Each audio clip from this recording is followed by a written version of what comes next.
kapitalisme melahirkan jiwa-jiwa yang rakus terhadap dunia. Ya, kapitalisme melahirkan jiwa-jiwa yang rakus terhadap dunia. Sebuah sistem yang dilahirkan dari kaum kafir penjajah untuk menjajah, untuk imperialisme di negeri-negeri seluruh kaum muslimin seluruh dunia. Kapitalisme menjalankan sebuah akidah sekulerisme namanya, yakni memisahkan agama dari kehidupan. Sistem yang memisahkan aturan dari kehidupan. Aturan negara tidak boleh diatur dengan agama. Aturan negara diatur hanya dengan aturan manusia.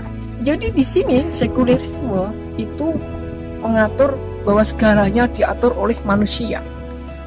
Sejak kecil, seseorang telah ditanamkan bagaimana memisahkan agama dari kehidupan. Sejak dari lahir, sejak dari TK, SD, SMP sampai perguruan tinggi, itu ditanamkan bagaimana sekulerisme, bagaimana memisahkan agama dari kehidupan.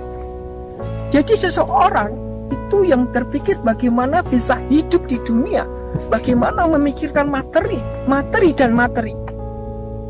Maka yang terjadi, seseorang itu hanya ingin memiliki segala apa yang ada di kehidupan di dunia ini. Maka yang terjadi rakus terhadap dunia. Padahal Allah Subhanahu wa Ta'ala telah menciptakan dengan sempurna bumi ini, dunia ini, bahwa semua penuh dengan kenikmatan. Sumber daya alam contohnya, dengan tanah yang subur, lautan yang penuh kekayaan, semuanya hanya untuk manusia. Sumber daya alam yang menyimpan berbagai macam kekayaan seperti hasil bumi, tambang, emas, perak, dan segala sumber daya alam lainnya. Itu sebenarnya untuk manusia. Tetapi karena ada sebuah sistem kapitalisme yang terjadi, semua itu dimiliki secara individu. Dengan cara apa? Dengan investasi. Dengan cara apa? Dengan penanaman modal. Dengan apa? Dengan jeratan hutang ribawi. Itulah sistem yang dijalankan kapitalisme.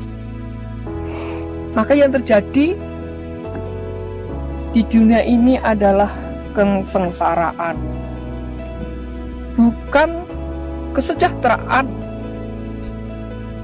Kezaliman, bukan keadilan.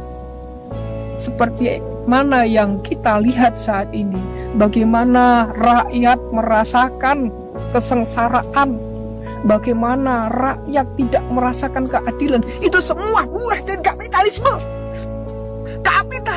Kapitalisme melahirkan jiwa-jiwa yang rakus terhadap dunia. Padahal Allah Subhanahu wa Ta'ala telah menganugerahkan semua ini hanya untuk manusia, supaya mereka bisa merasakan kenikmatan apa yang diberikan oleh Allah Subhanahu wa Ta'ala. Nah, dalam hal ini Rasulullah SAW bersabda bahwa manusia itu berseteru atas 3 hal: api, air, pada rumput, yang semuanya itu dimiliki secara umum, bukan secara individu. Kalau itu dimiliki secara individu, maka yang terjadi apa yang saya sampaikan di awal tadi, kesengsaraan, ketidakadilan, itu yang terjadi. Maka kita sebagai manusia yang diciptakan oleh Allah Subhanahu wa Ta'ala untuk menjadi seorang khalifah, untuk menjadi seorang pemimpin, harus berlaku bijak.